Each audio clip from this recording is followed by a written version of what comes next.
day, guys. Today we are going to learn about momentum. Okay, so what is momentum?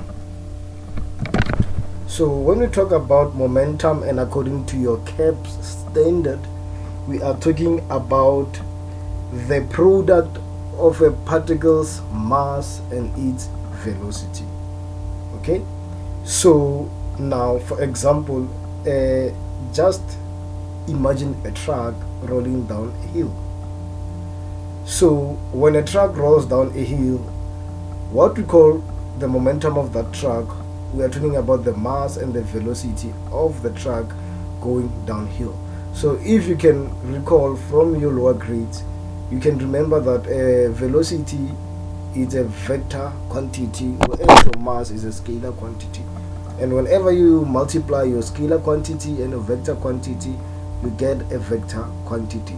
So momentum, it is a quantity that has both magnitude and direction. So guys, for our sessions today, I'm not going to write down definitions, but I am going to explain and say them, okay, just to save time. So according to the formula of momentum, which is a small letter p, which is equals to mv. Now what makes momentum to be our vector quantity is because of this velocity.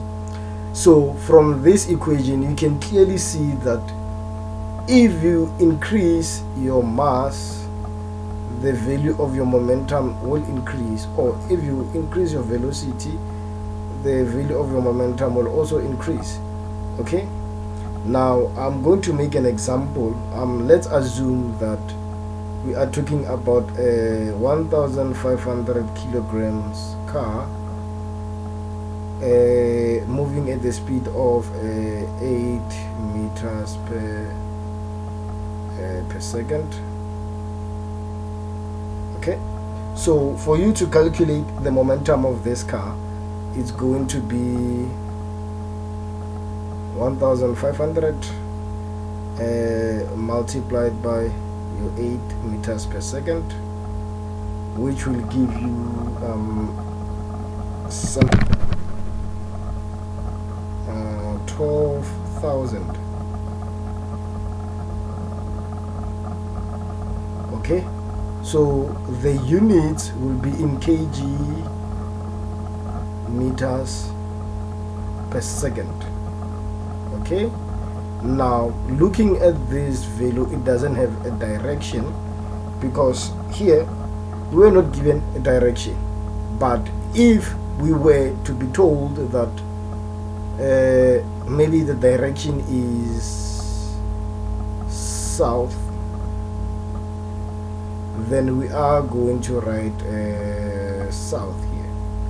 Okay, and if the value is negative as opposed to the original direction, instead of south you were going to write north. Okay, so that is the relationship. So now we are not only testing your mathematical skills, but we are also testing your reasoning skills. Okay guys, so that is the basic definition of momentum. Now let us have a deeper understanding into this thing. Now let us try to increase the weight of the car. So if you increase this to maybe 2000 kilograms, now the value of your momentum will increase, because it will be a 2000 multiplied by 8, of which we are going to have 16,000 as momentum, as opposed to 12,000 kilograms per second. Okay, kilograms meters per second I meant, sorry for that.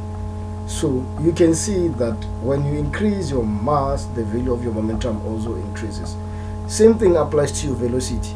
If you keep this constant and you increase this to 10, now it's going to be 15,000 kilograms meters per second.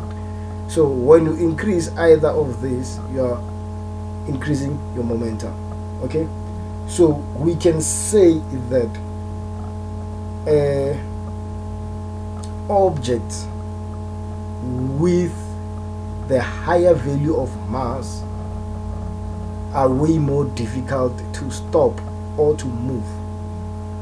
It is way more difficult to push a truck than to push a car. So initially, if both of them are stationary and I say, please give me a start, and you push, it will be way much more harder to force the truck to start moving than to force a car to start moving.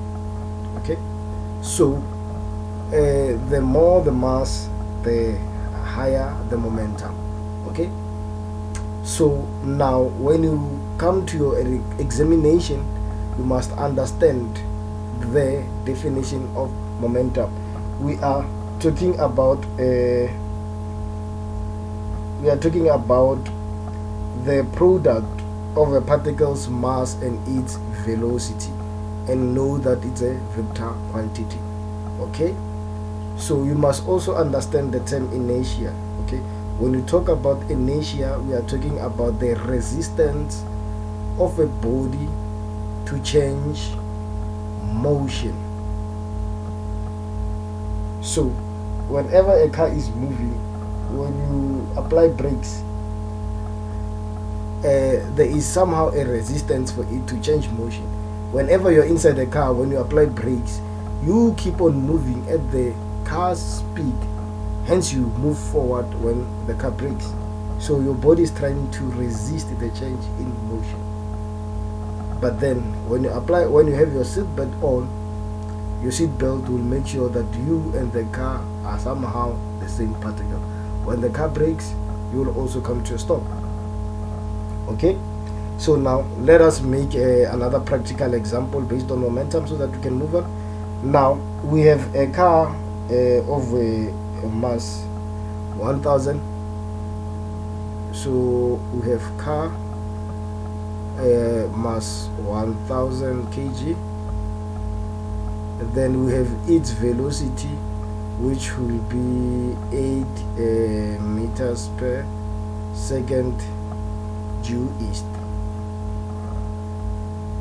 Okay, now calculate the momentum of this car. Okay, please feel free to pause the video and work out the solution so that you can learn. Now, to calculate the momentum, we know that the formula for momentum is a small letter P, which is equals to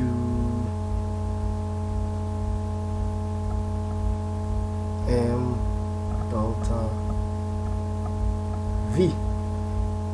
Okay, so delta v meaning change in velocity. So I'm going to substitute the mass, which is 1000 kilograms, multiplied by the velocity, which is 8. This will simply give us 8k, 8000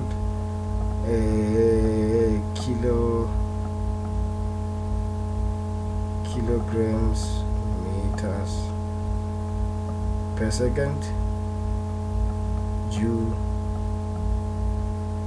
east. So guys, even if you got the value correct without the direction, your answer is wrong. Momentum is a vector quantity which has both magnitude, which is 8000 kilograms meters per second, and a direction. Not one of these. They have to be both in your final answer. Okay, so make sure guys, the next concept that I'm going to touch on is the concept of change in momentum. When we talk about the change in momentum, the symbol, it will be delta P, which is equals to P final minus P initial. So this will be change in momentum. Okay, so you take the final value of the momentum minus the initial value of the momentum, then it gives you the change in momentum. Okay, So you just substitute values from here, then you get your final answer. Now I want to stress on this concept of Newton's second law in terms of momentum. Okay, remember from your grade 11 you were taught about the formula of a F net equals to ma, and here your acceleration becomes your vector quantity, meaning that even the force becomes a vector quantity. So for example, when you push a table to a certain direction, you're applying a force. Okay, so the simple definition of this thing, it says if this is a table and I'm applying a force to that table, to which direction will the force accelerate? So the table will obviously move in that direction, which is the velocity, and obviously accelerate in the very same direction.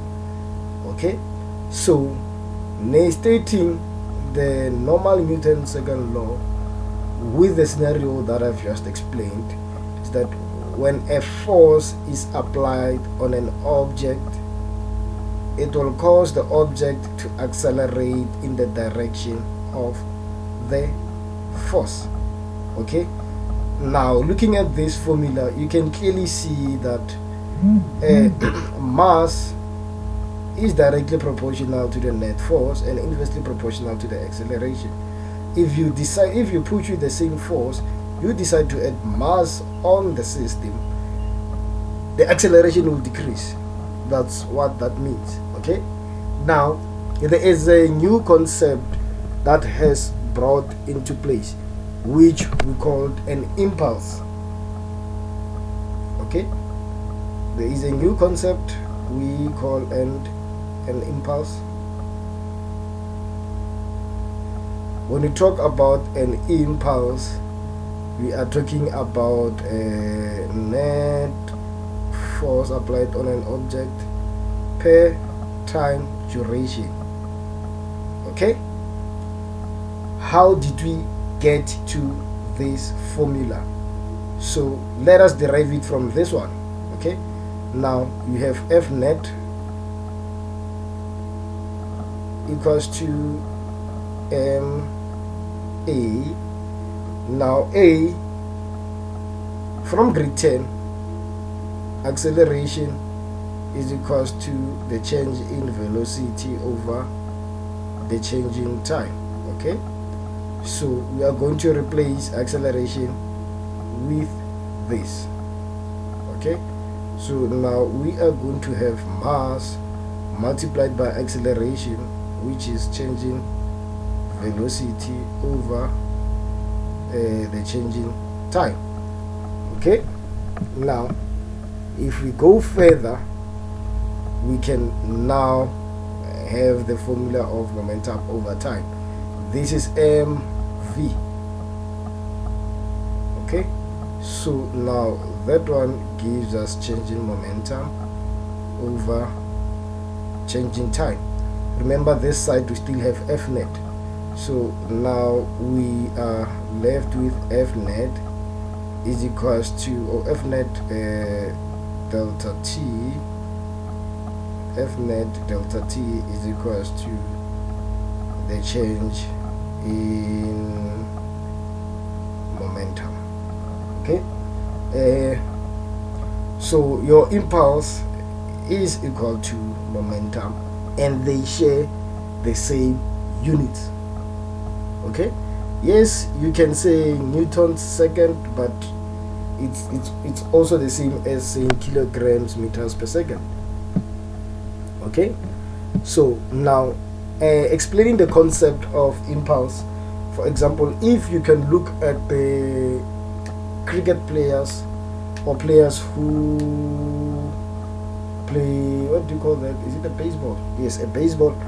Now, when they hit a ball, they are maximizing the time or the contact time of the bat and the ball itself.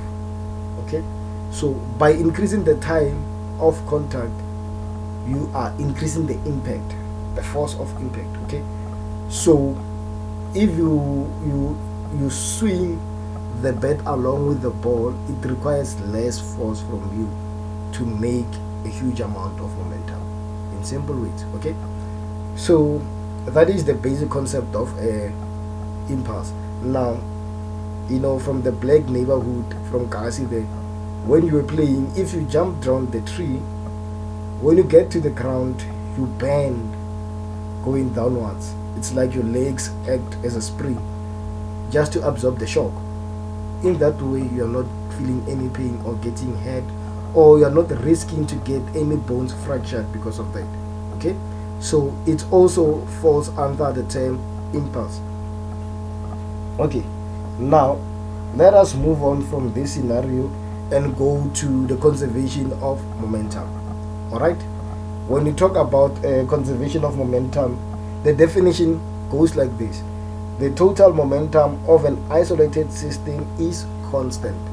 That is a definition of conservation of momentum. Okay, now what does this say? If I have two objects moving towards each other, obviously there will be two masses. So I have mass 1 and then velocity 1 plus mass of the second object plus velocity 2, which will equals to everything this side, it's initial, guys. Okay, now which is equals to, meaning after impact, which will be equals to mass 1 velocity 1 plus mass 2 velocity 2, and this is the final scenario. Okay, so this equation says the total momentum before and after collision remains conserved, hence the equal sign. Okay, so this is just the basic description of it. There are different scenarios. In this case, you have a certain block and a certain block coming together to collide. Then after the impact, they still move as separate object. Okay, now you can have a single object with its velocity initial, for example a firework or a rocket. Then after some time taken, it explode and separate into two pieces. Now you have mass 1a v plus mass 1b and then v. Okay, this would be va, this would be vp. Okay, so the reason why this is mass 1, then it's mass 1a, mass 1b, it's because now they derive from the same particle and they decided to split to form two separate objects. Okay, now you have the inverse of this, where you have two separate objects. After collision or after an incident, they move together as the single object. Now you are going to start with this side and end up with something like this. Okay, but now when it comes to mass, it will be the addition of the two masses. I hope that one makes sense. That is the basic description of conservation of momentum. You will forgive me, guys, I'm rushing because of load shedding. Then we are going to have something called an elastic collision. What is an elastic collision? For you to have an elastic collision, you must satisfy two conditions. One, the total momentum of the system has to remain conserved. Secondly, the total kinetic energy has to remain conserved. Okay, so we are talking about elastic collision.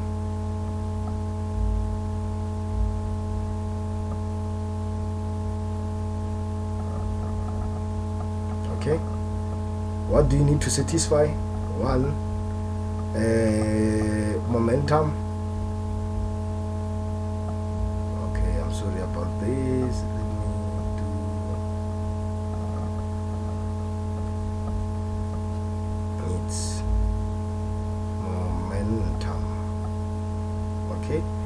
So the total momentum of the system needs to be conserved. Number 2, it's kinetic energy.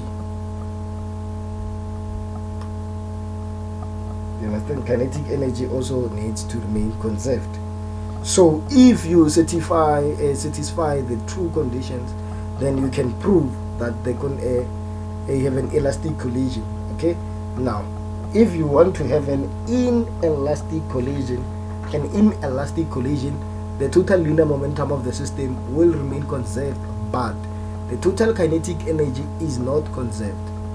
So now you have an inelastic collision. Okay. So guys, the session for today will stop here, and I will continue in the next video for calculation. Thanks guys. Please do not forget to subscribe, like, and hit the notification bell. Cheers guys.